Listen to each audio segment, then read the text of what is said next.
Hello दोस्तों, आज की इस वीडियो में हम क्लास 10th का chapter from the diary of Anne Frank देखने जा रहे हैं। अगर आपको ये वीडियो पसंद आए तो लाइक कीजिए, चैनल को सब्सक्राइब कीजिए और सजेशंस कमेंट बॉक्स में दे सकते हैं। एन एफ रैंक 12 जून 1929 में as a German born Jewish girl थी, जिसने ये डायरी जब लिखी थी जब वो उनकी फैमिली और 4 दोस्तों के साथ एम्स्टर्डम में छुपी हुई थी, जब वर्ल्ड वॉर टू के टाइम नीदरलैंड्स का जर्मनी पर कब्जा था।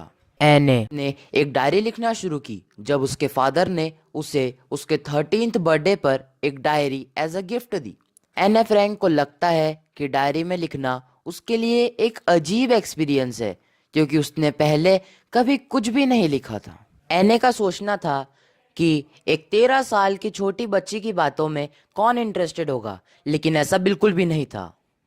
और एनन ने अपनी फैमिली का डायरी में एक ब्रीफ इंट्रोडक्शन दिया ताकि हम उसकी फैमिली, रिलेटिव्स और उसकी एज का ओवरव्यू पता कर सकें। एनए का मानना था कि लोगों के कंपैरिजन में पेपर में ज़्यादा पेशेंस है। उसके 30 फ्रेंड्स थे, लेकिन उसका एक भी सच्चा दोस्त नहीं था जिसका वो विश्वास कर सके। इसलिए ही उसने डायरी राइटिंग शुरू की और उसने अपनी डायरी का नाम किटी रखा, जो उसकी दोस्त थी। उसके बाद एने और उसकी फैमिली अपने सीक्रेट एनेक्स में शिफ्ट हो गए, जहाँ पर सामने ऑफिस था, स्टोर रूम था और पीछे की तरफ एक सीक्रेट एनेक्स बना हुआ था और उसका एंट्रेंस एक बुक केस के पीछे से था और वो कुछ इस तरह से पार्टीशन किया गया था। उनकी पूरी क्लास डर से कांप रही थी, क्योंकि आज टीचर्स डिसाइड करने वाले हैं कि कौन अगली क्लास में प्रमोट किया जाएगा। एने उसके फ्रेंड्स जैसी कुछ ज़्यादा घबराई हुई नहीं थी, पर वो बस मैथ्स के लिए श्योर नहीं थी। मिस्टर केजिंग, उसके मैथ्स टीचर, उससे बहुत परेशान थे क्योंकि वो बहुत बात करती थी। एज अ पनिशमेंट वो एने को ऐसे लिखने के लिए कहा करते थे। उन्होंने उसको द चैटर बॉक्स पर ऐसे लिखने को कहा। एने ने ऐसे लिखा।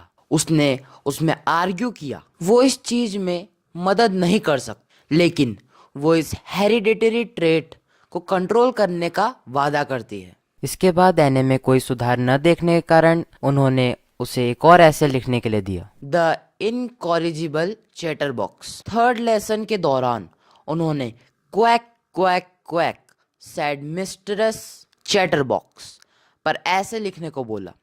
पूरी क्लास और एने हंसने लगी।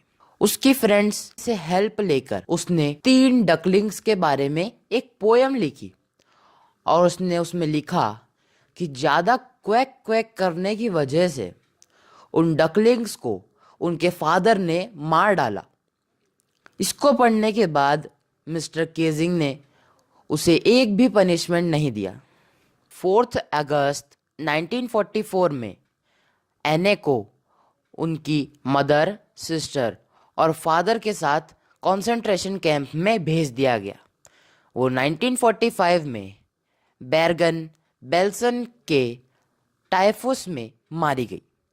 उसके फादर ओट्टो ही सरवाइव कर पाए और उन्होंने ही एने की डायरी को 1947 में the diary of young girl के नाम से पब्लिश करवाया। एने फ्रैंक होप और फेथ की सिंबल थी। एने ऐसी भयानक स्थिति में होने के बावजूद हमेशा पॉजिटिव और हैप्पी रहती थी। इसलिए हमें कभी हार नहीं माननी चाहिए, हमें हमेशा हैप्पी और पॉजिटिव रहना चाहिए।